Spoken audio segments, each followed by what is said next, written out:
Good morning, everyone. Let me know if my screen is visible. Yes, sir. Thank you. Yesterday, we looked at TCP connection setup. We look at all three phases: connection setup, data transfer, and tear down. And we looked at the sequence number so that receiver can detect if there are duplicate data being received. Acknowledgement number, sender knows what has been received at the receiver. And we explored and demonstrated that sequence number does not imply the packet number or segment number, but sequence number implies offset of the byte in overall buffer which is being sent. And that indicates TCP is stream oriented, byte oriented, and receiver has no clue whether sender sent one segment, two segment, or n segments. It sees all of them data coming from sender as a stream of bytes, sequence of bytes, and you can get them as such. And thus TCP does not own the message boundary, which basically means sender may send 3 messages or 10 messages, but receiver would not know whether a 3 message or 1 message or 100 messages. Our goal of transport layer was to provide reliable delivery, and we said reliable delivery would imply in-order delivery, uncorrupted delivery, no duplicate and no packet loss. In realistic life, channel happens to be lossy. It can corrupt packet as well as lose packets. And we looked at the two protocols go back and selective repeat so that we can do pipelining and use efficiently the channel. So we'll look at the focus of today's discussion is how does TCP achieve reliability? And primarily we look at either the data could be corrupted or packet could be lost.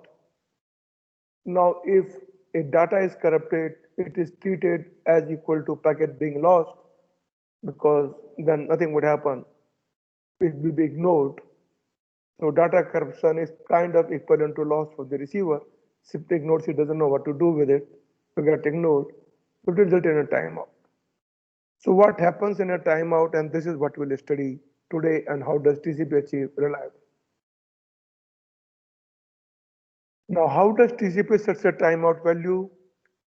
Can it have a fixed value? Consider the case that, let's say when I'm sending a packet and get an egg back, total timeout, total time it takes for me to send a packet and get an egg back is 100 milliseconds.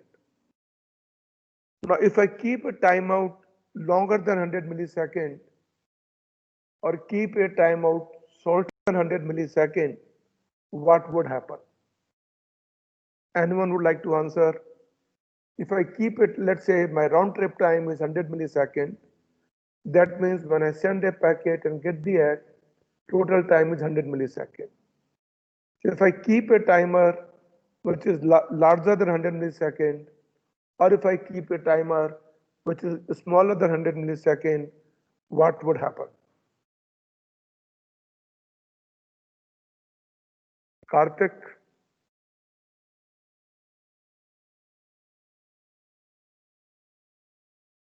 Yes, sir. Yes, sir. Yeah, would you like to answer?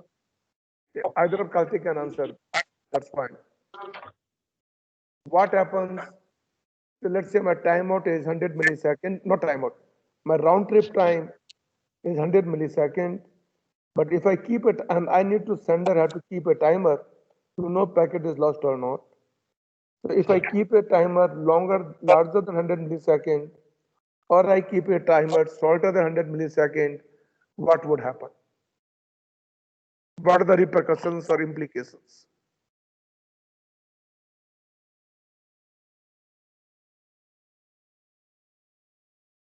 Yes, Karthikeya would like to think. Yes, sir. I'm thinking of it.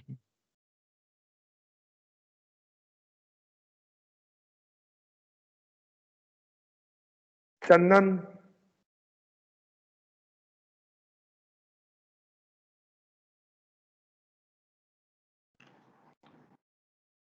No idea. no idea. Think what would happen if you know it takes 100 milliseconds if you keep a larger timeout, or if you keep a smaller timeout, what would happen?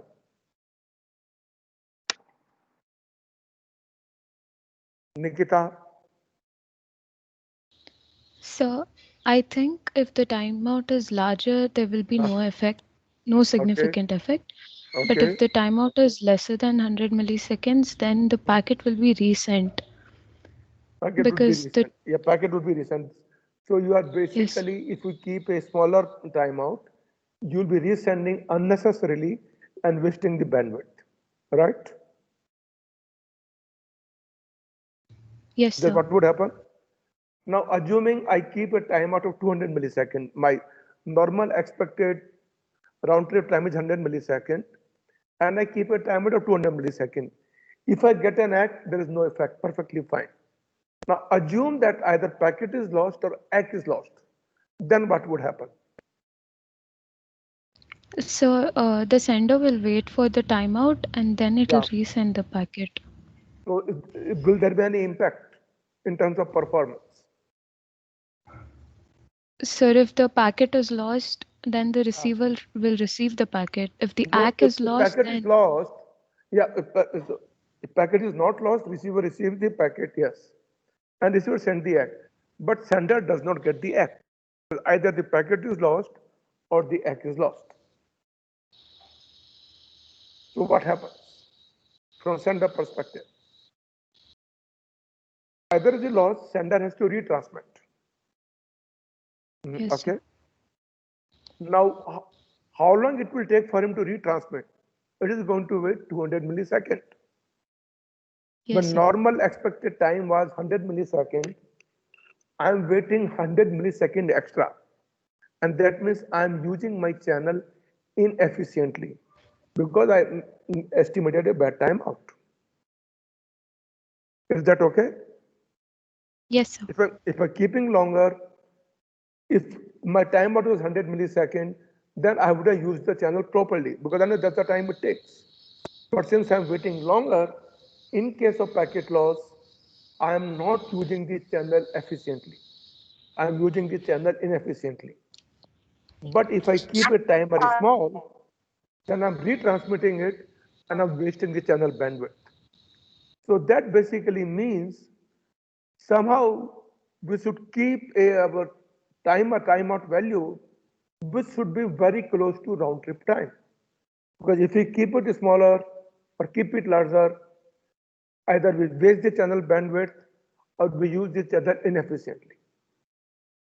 Can round trip time be constant? Let's say I set up a connectivity, I'm sending a packet. Does it always take same time to go and come back?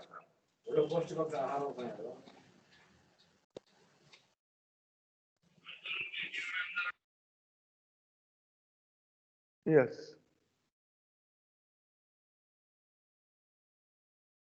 Jitendra, when you come from home to college and go back, does it take you same time every day or does time varies? It is the same road, you have a same two-wheeler. Do you get the same time every day or do you get different time to reach college and go back? Dhananjay,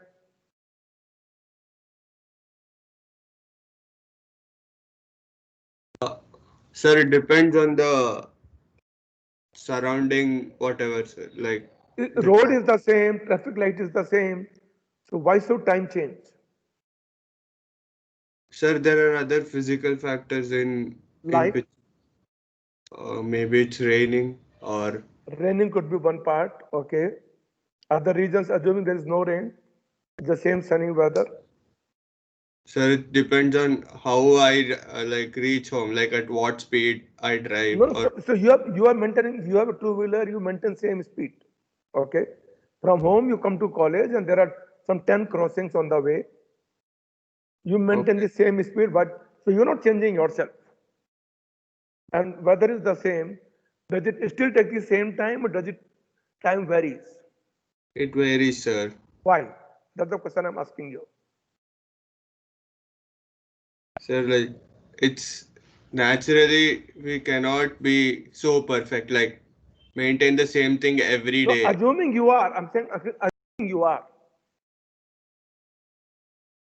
still why would time vary?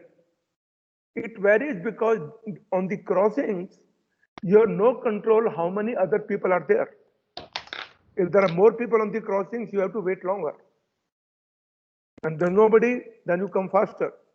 So time taken is depends on your speed you take and distance, but it also depends upon what is the other traffic on the road. If there's too much traffic, you probably wait longer at the crossings. If no, you take less. So even though your things are same, time still varies. And same is true for network. Different packets will take a different time depending upon how much is the traffic at that point in time. Is this point clear? The time, round trip time for each packet would not be the same. It would be different for each packet. Is that fine, Dhananjay? Sir, yes, sir, got it. Got it? Yes, sir. So that means we cannot have a round trip time as a constant value because it keeps on varying. So that means for each packet, we should somehow estimate the right value of round trip time, which we don't know. When you start from home, you assume, yeah, my house is from college is about 5 kilometers, it will take me about 20 minutes. Sometimes you come in 15 minutes, sometimes it take 35 minutes, you don't know. But you make an estimate. If you know if it is raining, it may be 5 minutes longer. If you know today is a holiday, then it take much shorter. But you still estimate, and the estimate may be correct, may not be correct. Because if you take a wrong estimate, repercussions are there. So if we keep a too long a timer, if segment get lost, we are simply using channel inefficiently. If we give too small a timer, then we retransmit. So question is, how do we estimate? We have no clue when we start. So estimate is you basically send one packet, measure the response time it takes, and that is what is called sample round trip time. When you send a packet, you get a response. You know, if packet 1 has taken, let's say 10 milliseconds, you can assume packet 2 to take roughly around same time. May not be exactly same 10 milliseconds, but some variations of 10 milliseconds is not going to be exactly the same. You measure the time and you know that this will vary depending on packet to packet because network conditions will keep on changing. So now do we, just because my first packet took 10 milliseconds, I basically set timer 10 milliseconds. If next packet takes 50 milliseconds for my third packet, do I keep my time at 50 milliseconds? No, because then there will be too much fluctuation. So I would like to smoothen it out rather than saying, just because there was some accident particular time, so it took me 1 hour, that doesn't mean every time it will take me 1 hour. Every time there are not going to be accidents. So you like to maintain a timeout value somewhat smoother way, and maybe that means take, if you send k number of packets, can we take an average of those packets? And that is what we call estimated round trip time. And what you like to do is on the estimated round trip time, you will like to give more weightage to the round trip time of last packet and smaller weightage to round trip time of previous packet. You simply don't want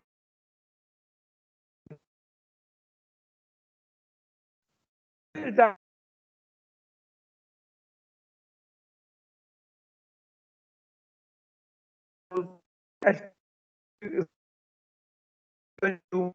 will too much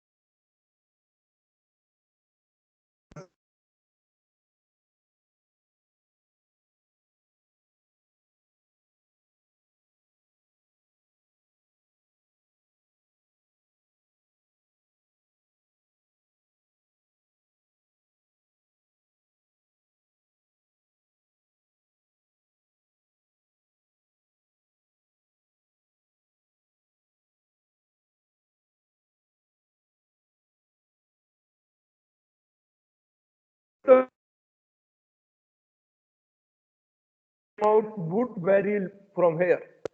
So you still want to build some kind of safety margin. And how would you determine safety margin? You look at the variation. For first sample, my estimated was let's say 10 millisecond. For second sample, it came to 11. For third sample, it was 9. So what is my variation? Take a factor of variation into the account and add that variation factor into my estimate. And that would give me what is called my timeout value. So basically, I derive my deviation and round trip time is my previous deviation into 1 minus beta plus beta into current variation. Current variation means what is that actual round trip time is and what is I have estimated. What round trip time estimated and what I actually got, find the difference. Negative, positive doesn't matter, we are just thinking absolute difference. So find the difference between estimated round trip time and actual measured round trip time, multiply by beta sum factor plus previous deviation time. And that will give you deviation in round trip time. And the timeout is basically the timeout interval we maintain experimentally.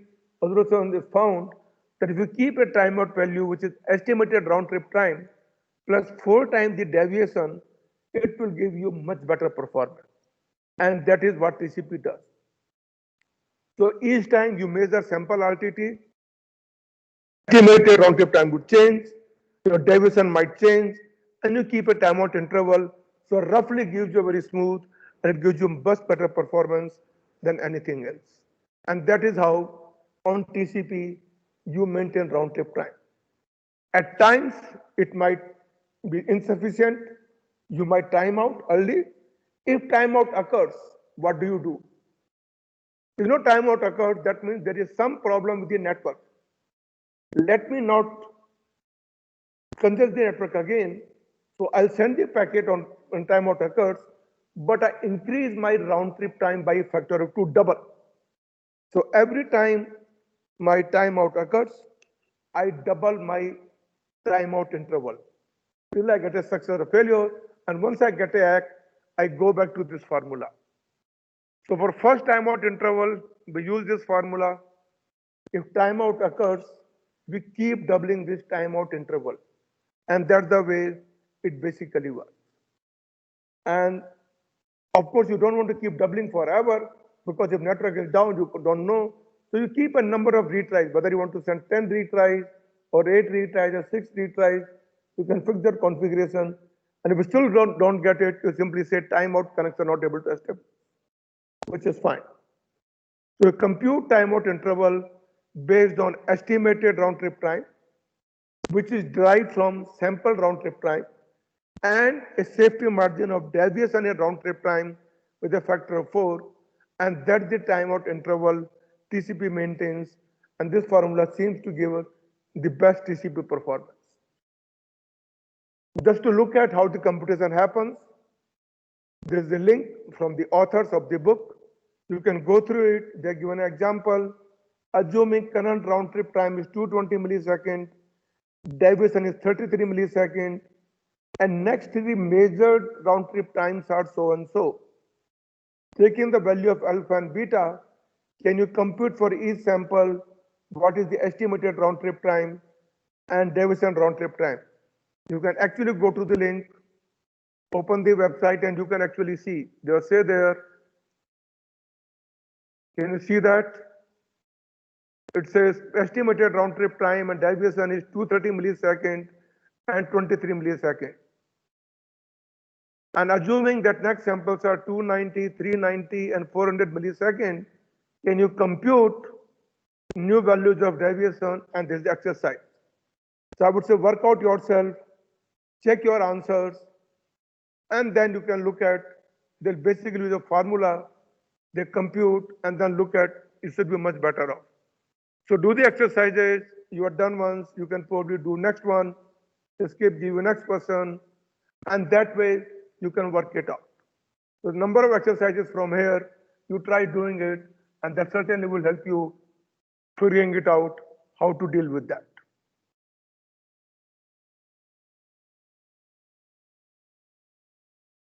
Now let's look at that. Now we maintain the computed the round trip time. How does TCP achieve reliability? So reliable transfer means that TCP should be able to retransmit, sender should be able to retransmit if packet is corrupted or packet is lost, it did not get the ACK.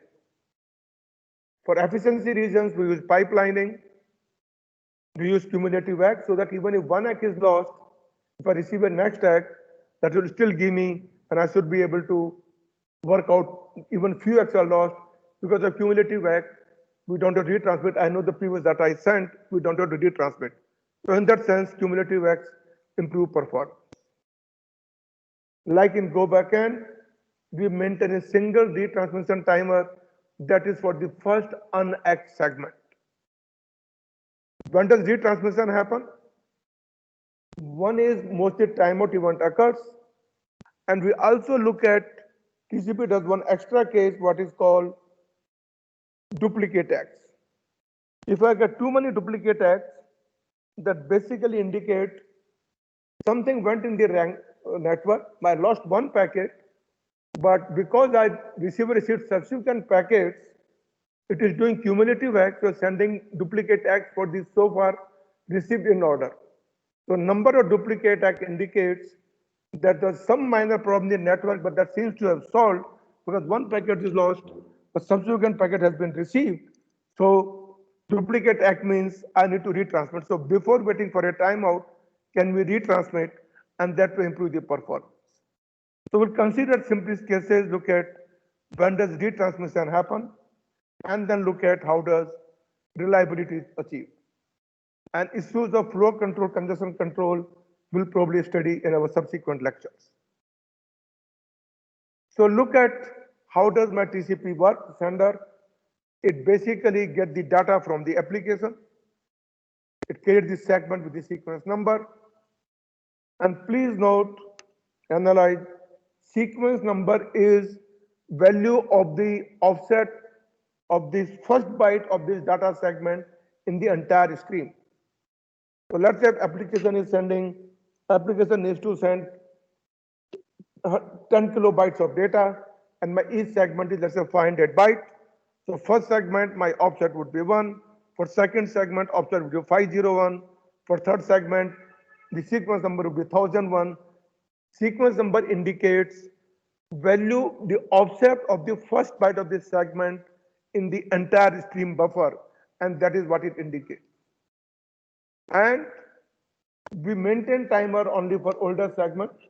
And if the first segment we are sending or we are retransmitting first segment, then restart the timer. So that's what we maintain, similar to what we do Go backend. And we computed the timeout interval based on the mathematics we use, using sample round trip time, estimated round trip time, and deviations, and that will work. And when do we retransmit? If timeout occurs, we retransmit only one packet, the first packet, which has not been acted, which is different from Go backend. In Go backend, you are retransmitting everything and wasting channel bandwidth. Here we retransmit only first segment and start the timer. And if ACK is received, we know if the cumulative ACK, go up to that point till what time ACK is received and update the number and proceed. And if still there are unACK segments, then start timer for the next lowest unACK segment. So looking at FSM or finite state machine of TCP sender, so this is very, very useful. It's able to draw, understand how does FSM work, because this basically creates the whole asynchronous event-driven process. So let me repeat and iterate again. If you're designing any applications, you spend a lot of time on designing your finite state machine. Do not think the course you studied, automata theory, is a waste. It is one of the most useful courses because that helps you design a proper asynchronous event communication to define FSM on two sides and make sure the event occurs properly. If a design is flawless, your application would work because implementation issue can be sorted out easily. Design issue is what creates challenge. So I start with the next sequence number as initial sequence number, and then Base is what I start from same sequence number.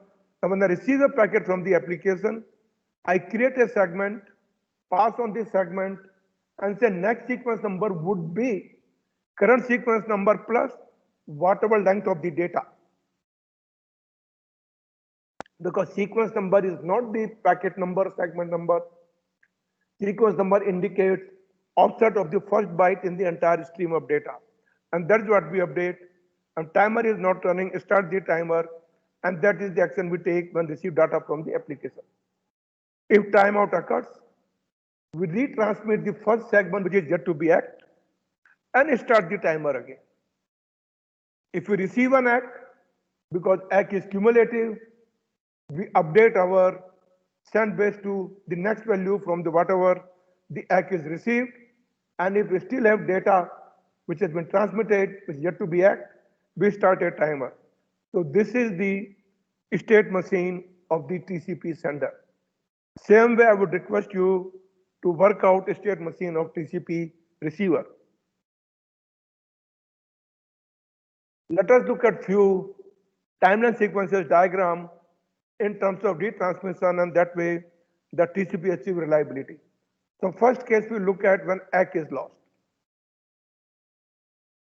Sender sends 8 bytes of data with a sequence number of 92. When B sends an ACK, what would be the ACK value? Anyone?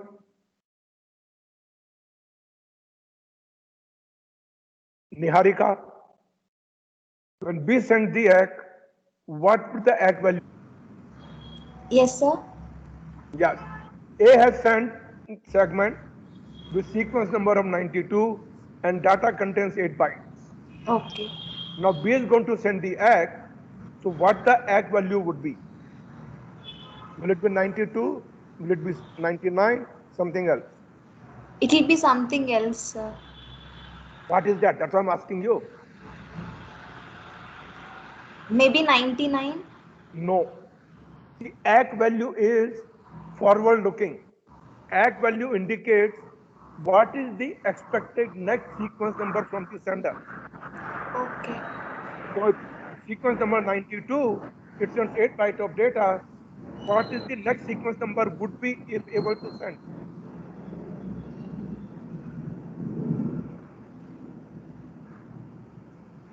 Assuming A is sending another segment, for next segment, what the sequence number would be? 100, sir. 100, yes. So my ACK would be 100. But if this is lost, timeout would occur and A would retransmit, get the ACK. So this is how if ACK is lost, that happens. Assuming we have a premature timeout, we estimated timeout was much lower than the actual round trip time. So sender sends the packet, let's say sends 2 packets, first segment with sequence number 92, second segment sequence number 100 with 20 bytes of data, and sender gives the ACK. First ACK is 100, second ACK is 122 because it is expecting next packet segment to have sequence number 120. Now if timeout occurs, what segment A would be sending? Let me look at whom should I ask next. Avinash.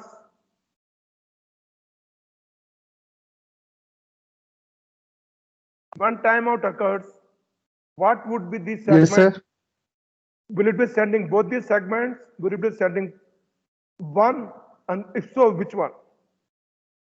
Timeout occurs here. At this point, what A would do?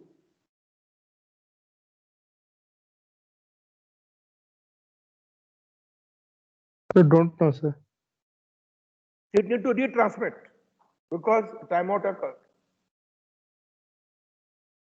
If it retransmits, we said it retransmits only the first unACK packet.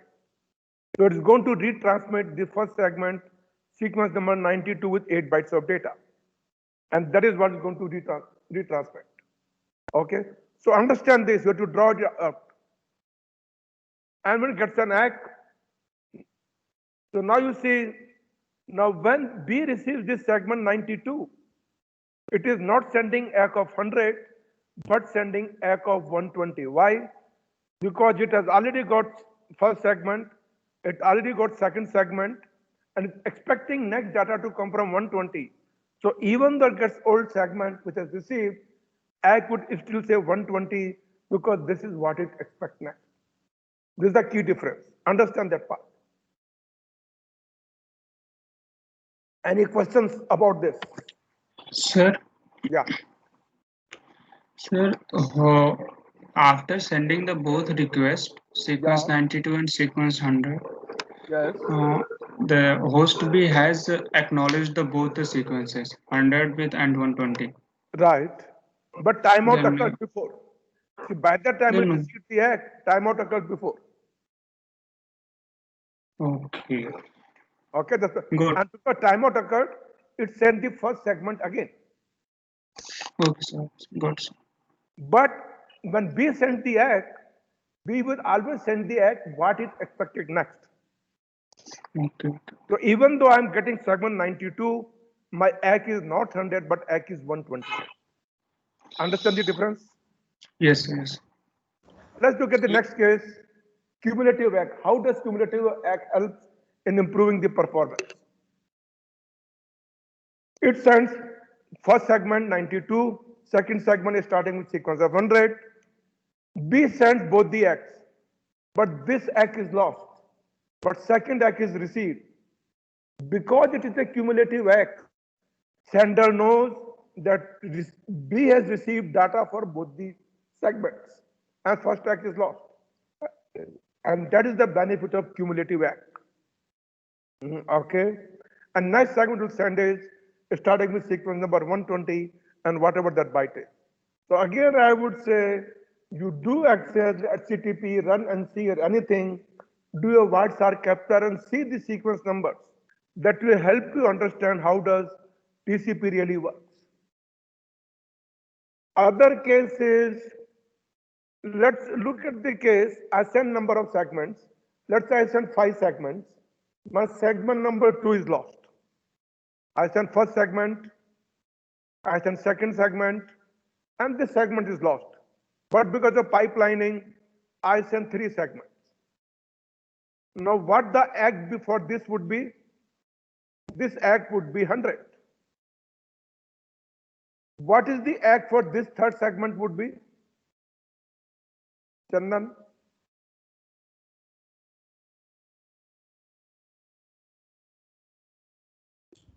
Sir, 120, sir. No. Why should be 120? The second segment is lost. B has not received this segment.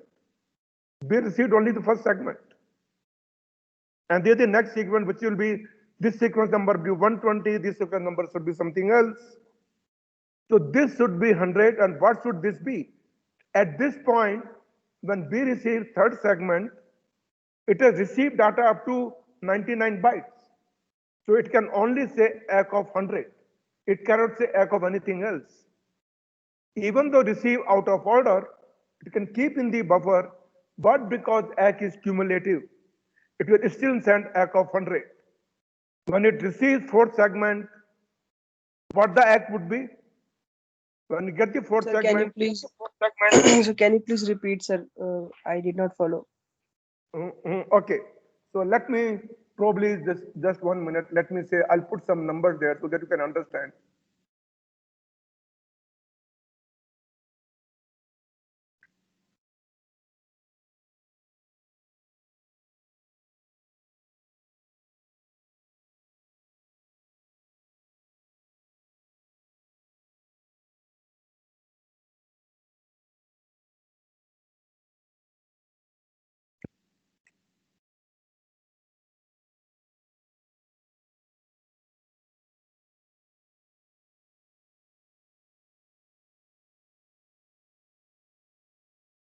Let's say A has sent 5 segment.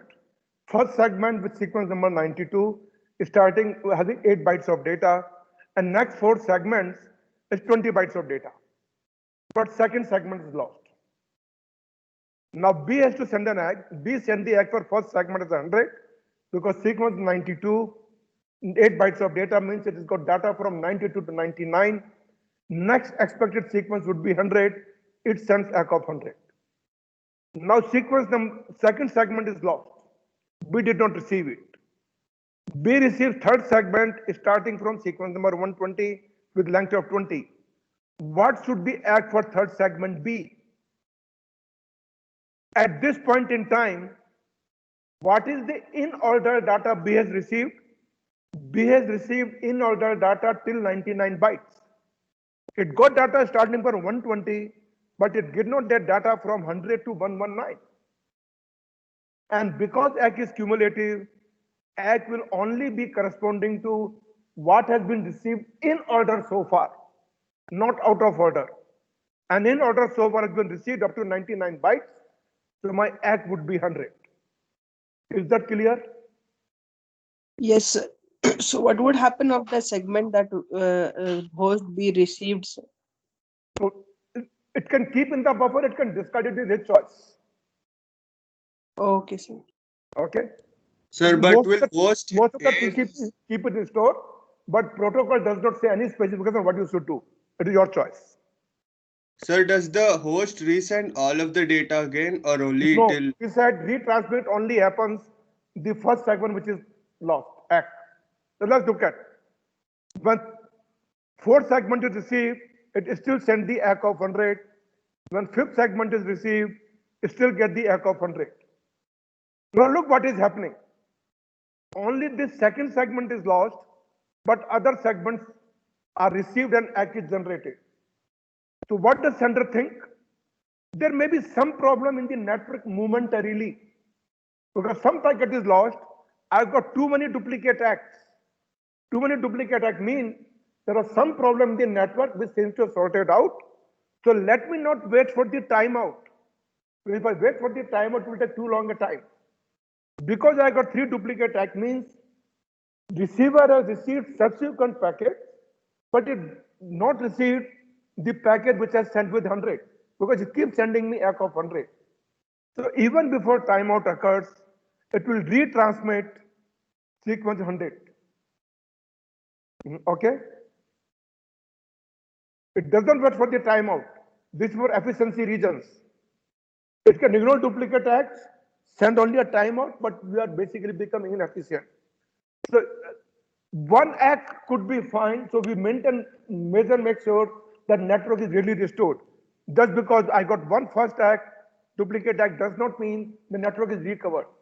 When I get 3 consecutive ACK duplicate ACKs, that indicates to me that network is recovered. So not wait for timeout.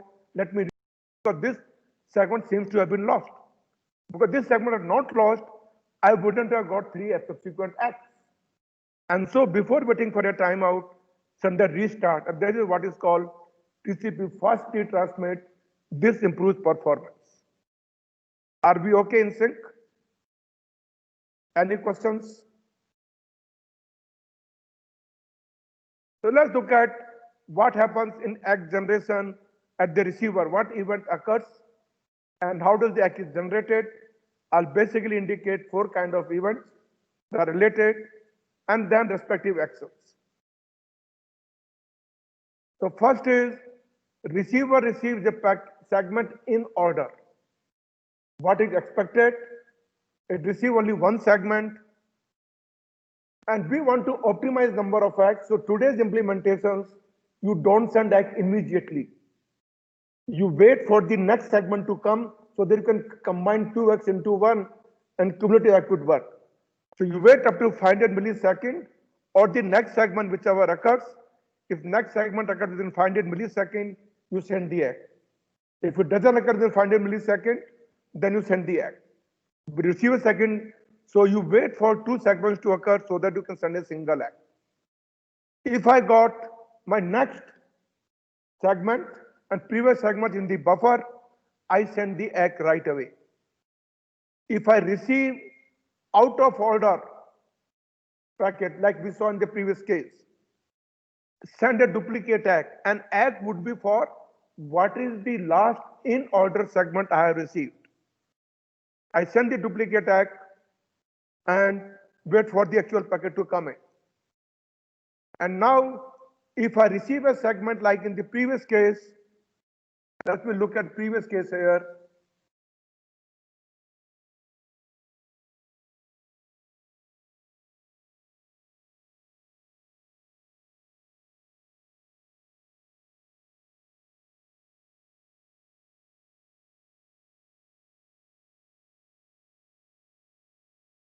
Assuming B is storing these out of order packets.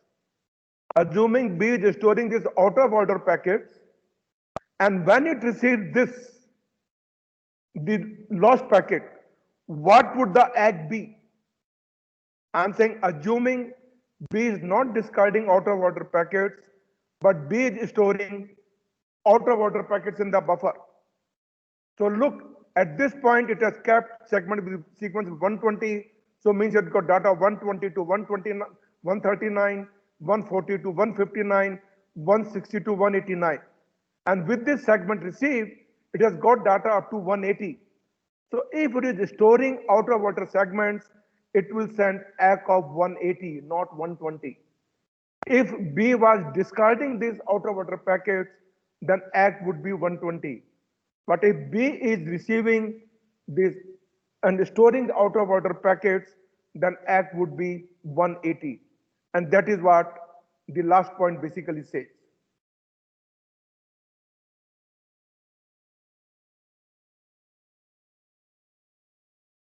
So let me explain the last point.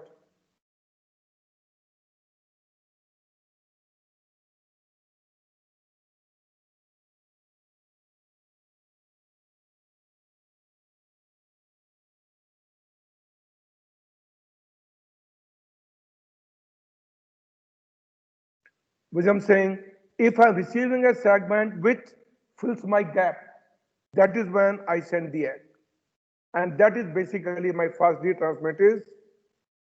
And you're basically saying, when I receive duplicate ACKs, I detect that my one segment is lost and I retransmit. And that improves my efficiency, and that is what is done. So if one segment is lost, there will be multiple duplicate ACKs. On 3 duplicate ACKs in this segment. If network is too congested, I may not receive any ACK at all. Then timeout would occur. And when we study congestion control, we'll get more into details. So if sender receives 3 duplicate ACKs, it will not wait for the timeout, but it will resend the segment which the ACK is for. And that is what is fast retransmit is. So how does TCP achieve reliability? We look at go back N, we look at selective repeat. Is it go back N, or is it selective repeat, or is it something else? So let us look at. It maintains a timer for lowest unnext segment. And that means this property is from the neither from the go back N, and this property is from the go back N, because timer is only for the lowest segment. Cumulative ACK is again from go back N. On out of order receive, receiver discards the packet and send the ACK. But in TCP, it may store the out of order packets, or it may not, depend on TCP. But ACK is always for last in order, which is similar to go back N. On receiving in order segment, for efficiency reasons, TCP delays it. So neither from go back N nor from selective repeat. But when timeout occurs, it does not retransmit all the packets. It retransmits the first oldest segment which has been yet to be ACK, and in that sense, it's only retransmitting one, not all, and that property comes on selective repeat. Send only what is lost, not everything else. So TCP is a mix of GB and selective repeat plus something extra, like combine the 2 ACKs if possible within certain time. You can store out of order, depending on implementation. So we'll give you a brief idea of TCP congestion control. Congestion meaning network is having problem. There are too many traffic in the network. The routers are full of buffers, like on traffic road, on the crossings, too much traffic is piling up, and so you're getting delayed. So how does TCP deal with congestion? And basically means if congestion occurs, timeout would occur. And timeout occurs, it has to retransmit. And what should TCP do? Sender does not know that what is my rate, at what rate should I send. If I send too fast, packet may be lost. If I send too slow, I'm using the channel inefficiently. So I would like to send the packet at the rate at which my network can handle. If network has a capacity, I should keep sending more. If network is choked, let me not send at all. So I should somehow estimate the network capacity, and if I can estimate, then send. But because I don't know the network, I need to somehow check what the network is. Depending on my responses, the act, I need to determine what the congestion is. So question that we need to answer, how does sender limit the sending rate? Starting with it doesn't know whether network is choked or not. So you start with some assumptions, you start sending. When you get the act, you make the observations, how fast act is coming, how long it takes to get the act, and based on that, you adjust your timeout. Based on how many acts you are getting, you can keep increasing your sliding window. Because more the sliding window, more segments you can send. And so we need to study what the algorithm is, and that is the algorithm we study in TCP congestion control. The basic idea is the following. Look at if the link is, you have high delays in the network or link are very slow, your act will take time because there are too many delays in the network, there's too much traffic in the network, there are other people sending traffic, so your act will be delayed. And that means if act is delayed, that means network is choked, I should not send too much traffic. Acts are coming, that means packet is not lost. So I can keep sending traffic, but at a little slow rate. And if I send too fast, I'm causing congestion. If I'm sending too slow, then I'm not using the channel, I'm wasting the network resources. So I need to find a fine balance. How does TCP find the fine balance? And that is what the purpose of what is called congestion control. Now, one choice is I talk to all the senders, hey, how many messages you are sending, and then make a decision. That certainly would not work. Or can I work independently based on the observation I take? Now, I don't even know how many senders are there. Coordinating with them is going to be a nightmare. That itself will cause more traffic. So TCP follows what is called a distributed approach. And that is what we'll study in congestion control. We look at the basic principles and then deal with it. So primarily, we basically look at if a packet is lost or segment is lost, that means I didn't get the act or I get the duplicate act, it indicates congestion. If congestion occurs, I should decrease my rate. If there is no congestion, you increase the rate. And that's basically how the TCP works. If I get the act, that means network is recovered, increase my rate of sending. And if I'm losing a packet loss, I'm getting duplicate acts or timeouts, decrease my rate. And that is where the congestion would occur. And when we study congestion control, that is what we'll study in the next. So essentially, all through the connection, TCP keeps on probing the network bandwidth. What is the capacity of the network? And based on the capacity, you keep on trying. Keep on sending only that much, as much network could handle. And that is basically what we'll study when we study with congestion control. So first we study flow control, and then we study congestion control, and that is what we study in our next subsequent lectures. So I'm done for today. I would again say, do a WhatsApp capture, play with your traffic, look at things, and you should be fine. Any questions?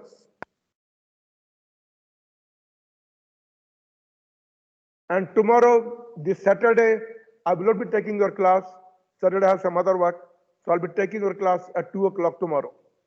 I think on Sunday the updated invite. So please, Gautam, please tell your classmates there'll be class tomorrow at 2 o'clock. On Saturday, I will not take the class. Any questions?